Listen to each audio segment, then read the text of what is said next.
Olá, muito boa tarde, está no ar o CBT na TV. Com muita alegria a gente vem mais uma vez almoçar com você. Afinal de contas, todo sábado, 12h30, nós temos um horário marcado aqui na Ubra TV, o melhor da programação da Rádio CBT, a rádio oficial da Igreja Evangélica Luterana do Brasil. Com muita música, mensagens, bate-papo e entrevistas sobre diversos assuntos. Você acompanha 24 horas por dia em radiocpt.com.br. Também é convidado a assistir os nossos vídeos no facebook.com/Rádio da IELB e também pelo YouTube, youtube.com/RádioCPT.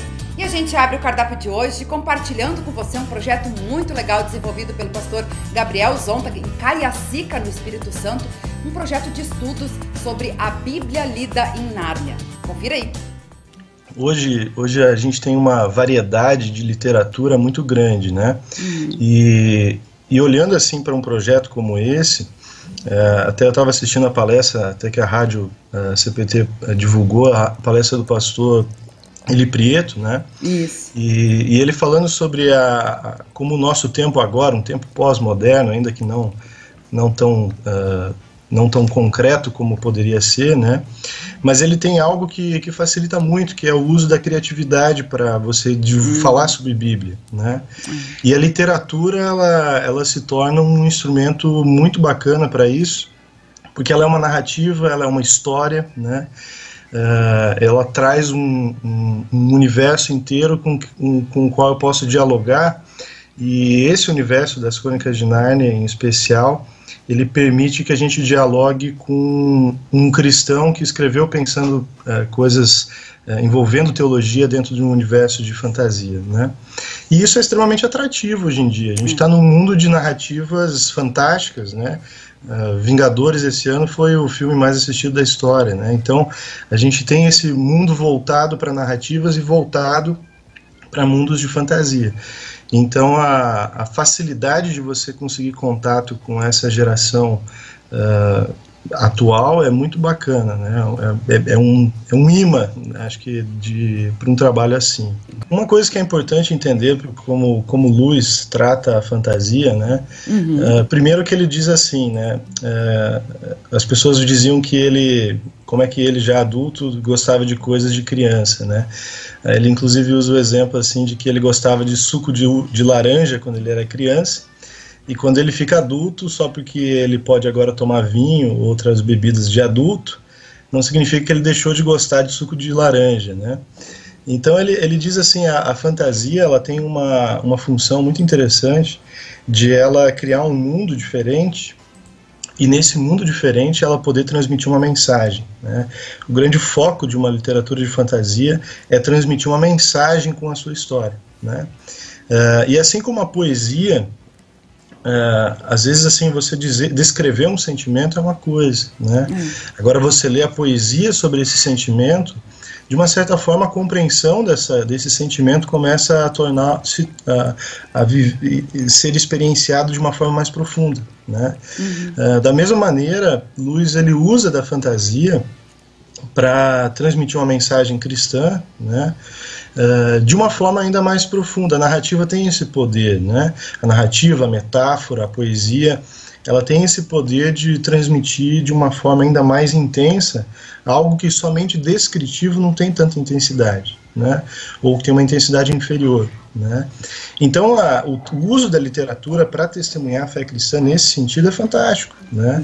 A figura que ele cria no Aslan, por exemplo, por mais que também é necessário entender que as Crônicas de Nárnia é uma interpretação de uma hermenêutica de Lewis, né? É como Lewis lê a Bíblia, né?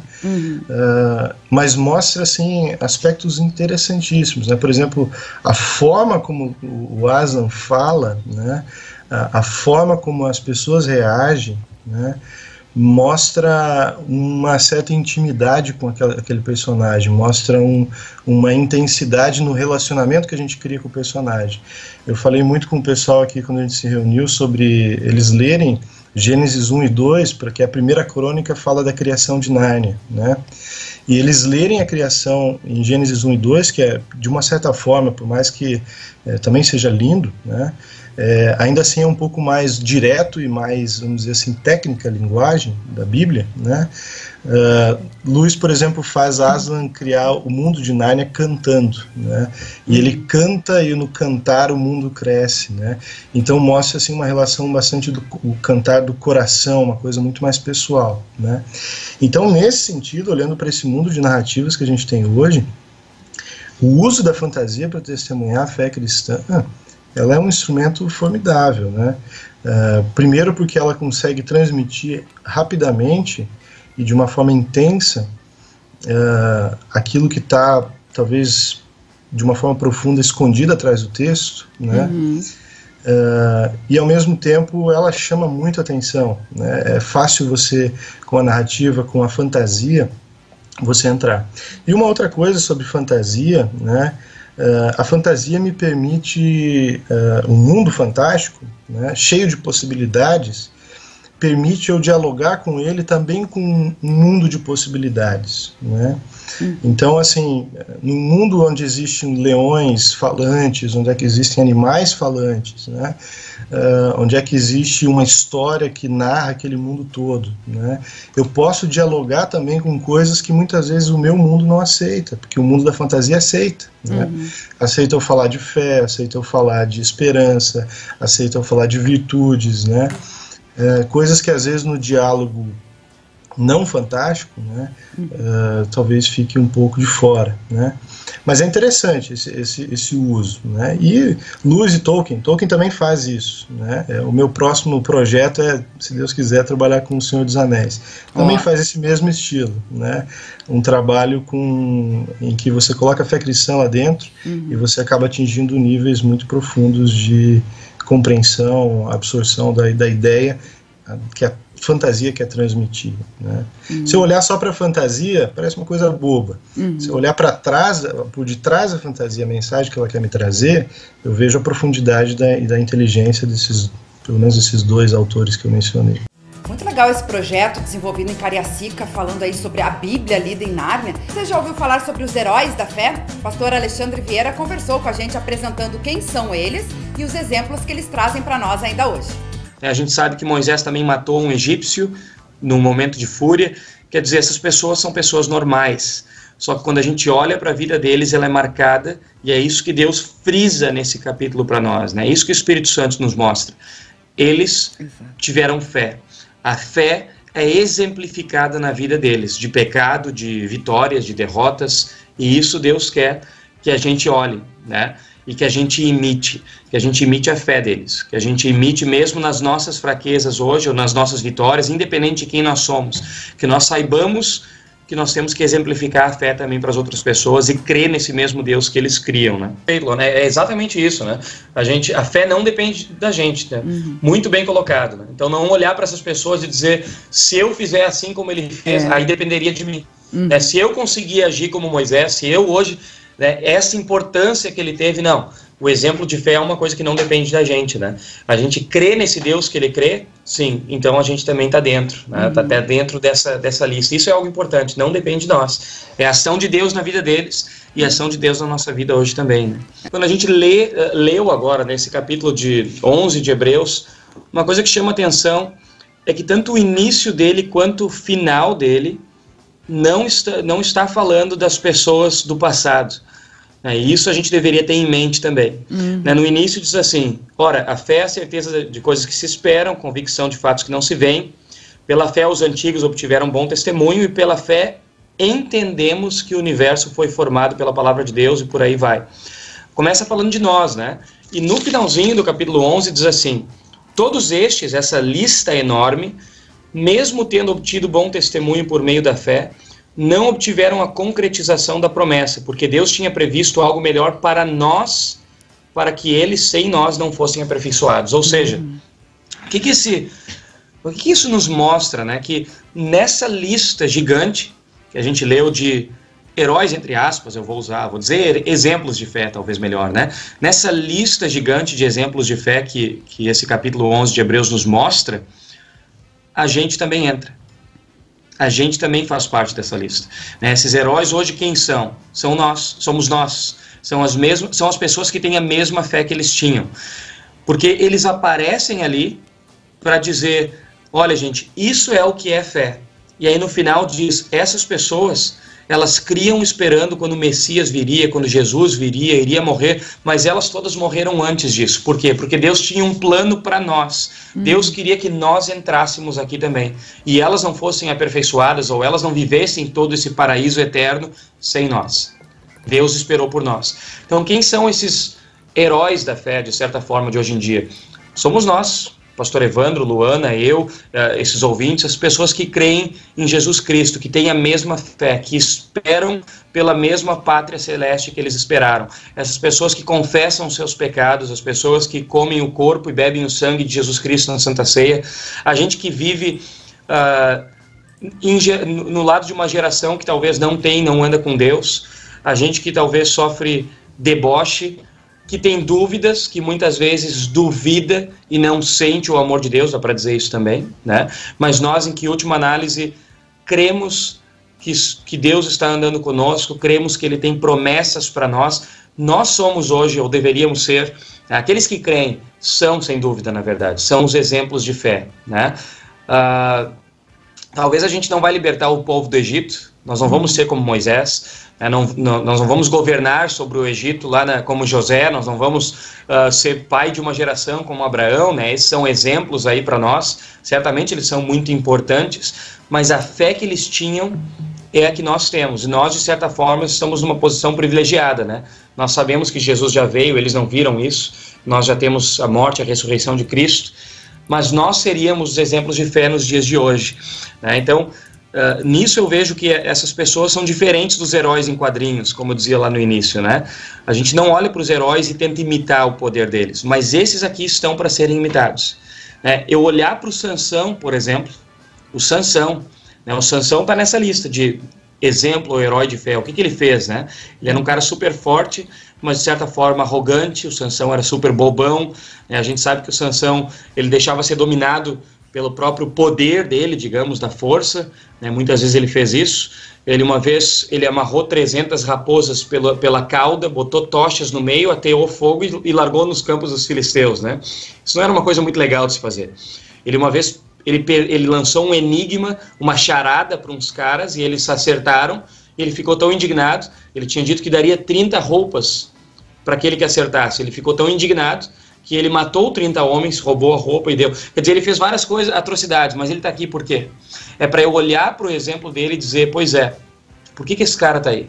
Porque apesar de tudo isso, ele contou com o poder de Deus, porque pela fé, ele reconheceu que não vinha dele, que ele não merecia, mas que Deus era aquele que realmente libertava o povo dele lá na época, né? E eu olhar para Sansão e dizer, eu faço parte dessa lista quando eu reconheço que eu também posso ser bem errado, quando eu reconheço que eu também posso ser um arrogante, quando eu reconheço que eu também às vezes quero fazer justiça com as minhas próprias mãos, mas em última análise eu tenho que colocar isso diante de Deus e dizer, não, pai, é só tu. Eu creio, né, que Deus é quem me dá o perdão, que Ele é quem me dá essa nova vida, que Ele é que tem o verdadeiro poder. É para isso que Sansão aparece ali, né? Não é para ser imitado na atrocidade que ele fez. Sim. E aí nós nos tornamos, Luana, exemplos de fé nos dias de hoje também. Sabe, quando a gente olha para a igreja, por exemplo, né, eu falei isso para jovens, mas vale para a congregação, né?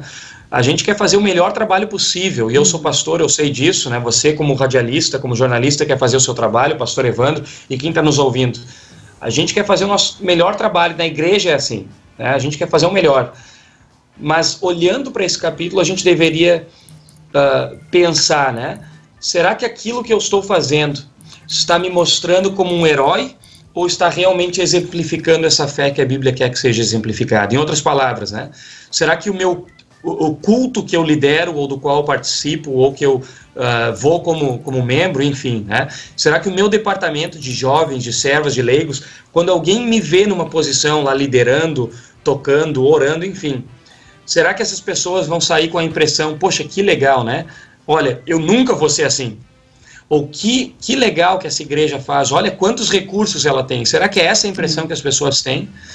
Ou elas deveriam sair com a impressão, olha, independente de como foi, se foi uma coisa super rica ou pobre, ou cheia de recursos ou não, as pessoas saírem com a impressão, eu aprendi algo sobre a fé. Né? Vendo eles orarem, vendo eles cantarem, vendo eles né, lerem a Bíblia, enfim, eu aprendi também que é para mim isso. Eu também vou ser, eu tô dentro disso, né? Esse capítulo 11 de Hebreus está aí para isso, para nós sabermos que nós devemos entrar e exemplificar a fé para as outras pessoas também. Se elas só saem com a ideia de que nós somos super-heróis da fé, né? Às vezes acontece isso, né? Muitos cristãos às vezes caem para esse lado, né? E se tornam cristãos ou discípulos aí de primeira categoria, e a gente olha para eles e tem até vergonha ou inveja, né? Eu nunca vou ser assim, eu nunca vou ter o Espírito Santo assim, e por aí vai. Não é para isso que o capítulo 11 de Hebreus está ali. Está ali para mostrar que qualquer pessoa tem acesso a Deus por meio da fé. Isso vale para mim também. E o Revista CPT vai ao ar toda terça, quarta e sexta-feira, às 10h30 da manhã, em radiocpt.com.br. E a mensagem de hoje é com o pastor Marcos Schmidt, que nos fala sobre o círculo vicioso da corrupção e por que é difícil nos livrar dela. O tema é um círculo vicioso da corrupção. A pergunta que a gente sempre faz, nós vamos conseguir acabar ou ao menos minimizar essa dificuldade que nós temos no nosso país com respeito à corrupção? Então este é o assunto, que é um assunto que corriqueiro, né? É um tema já bem, mas exatamente isso, né? A questão deste vício e como tratar isso. Eu começo assim o artigo dizendo que por que não conseguimos nos livrar da praga da corrupção? Laurentino Gomes, autor de 3 livros da história brasileira, explica que desde o começo agentes públicos vieram de Portugal por interesses de enriquecimento. Tanto que isso causou enorme escândalo na corte ao retornarem muito ricos, graças aos privilégios concedidos pelo rei. O escritor conclui que isso continua muito entranhado na nossa forma de ser. Esse é o problema do Brasil, não é a corrupção, mas é o costume da corrupção. Veja a notícia na semana passada. Os próprios agentes da Receita Federal no Rio de Janeiro extorquiam corruptos e cobravam deles quantias milionárias para livrá-los de punição. Escândalos que não escandalizam mais, porque são rotina. E contaminam. Afinal, por que ser honesto se todos são corruptos? Esta é a mensagem numa terra que sempre foi explorada, desonesta e gananciosamente. Na língua grega, escandalon, tem outro sentido. Não é usualmente ficar chocado, mas é fazer alguém tropeçar numa pedra. Esse é o sentido, no original dessa palavra grega que está na Bíblia. Ao tratar da corrupção na igreja, Jesus diz: sempre vão acontecer coisas que fazem com que as pessoas caiam em pecado. Ou na Bíblia do Almeida, é inevitável que surjam escândalos. Mas o texto continua dizendo, mas ai do culpado. Isso está em Lucas 17, versículo 1. Nesse sentido, ficar escandalizado é seguir pelo caminho da corrupção. Por isso, ai do culpado. Afinal, se palavras ensinam, exemplos arrastam. Para refrear esta praga na sociedade, só mesmo lei e punição ao transgressor. Um problema no Brasil quando a lei sempre navegou conforme os ventos do blá blá blá jurídico. Na lei divina a história é diferente. Afinal, o ai do culpado foi direto nas costas de Cristo. Tanto que isso se tornou também um escândalo para os judeus e loucura para os gentios, conforme Paulo escreve em 1 Coríntios 1, 23. É que a pedra é o próprio Cristo que faz cair e levantar, 1 Pedro 2, 8. Mas que finalmente faz quebrar o círculo vicioso. Lá em Efésios 4, 28, nós lemos: quem roubava, não roube mais, porém comece a trabalhar a fim de viver honestamente. E assim, então, em Cristo se quebra o vício da corrupção. O pastor Marcos Schmidt apresenta a sua coluna Em Foco no rádio toda quinta-feira, 10h30 da manhã, em radiocpt.com.br. E o Revista CPT chegou ao fim, mas não fique triste não. Você é convidado a acompanhar a nossa programação 24 horas por dia em radiocpt.com.br. Também é convidado a assistir os nossos vídeos no facebook.com/radiodaial e pelo YouTube, youtube.com/RádioCPT. Desejo a todos um abençoado final de semana e espero vocês aqui no próximo sábado, 12h30, na Ubra TV. Tchau, tchau!